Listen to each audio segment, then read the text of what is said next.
पेट निकला हुआ जो होता है तो ये वैसे भी इंसान की खूबसूरती के ऊपर ये असर डालता है। अगर कोई शख्स है उसका पेट बड़ा हुआ है, या औरत है या मर्द है या लड़का है, जो भी है, तो अगर उसका पेट बड़ा हुआ होगा तो डेफिनेटली जब वो कोई अपने लिए कपड़ों की सिलाई करेगा, पेंट शर्ट पहनेगा, या जो भी वो अपना ड्रेस बनवाएगा, तो उसकी खूबसूरती में बड़ा असर पड़ता है। जब वो चलेगा तो सारी बात है, पेट बड़ा हुआ है तो बुरा लगता है।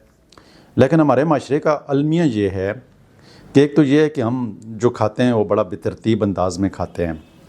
आजकल के दौर में जैसा कि आपको पता है कि फ़ास्ट फूड, कोल्ड ड्रिंक वगैरह, स्वीट डिशेज़, या कहीं पर कोई फंक्शन होता है तो उसमें भी 50 किस्म की डिशें पड़ी होती हैं, जिसकी वजह से पेट के बहुत सारे मसाइल पैदा हो जाते हैं।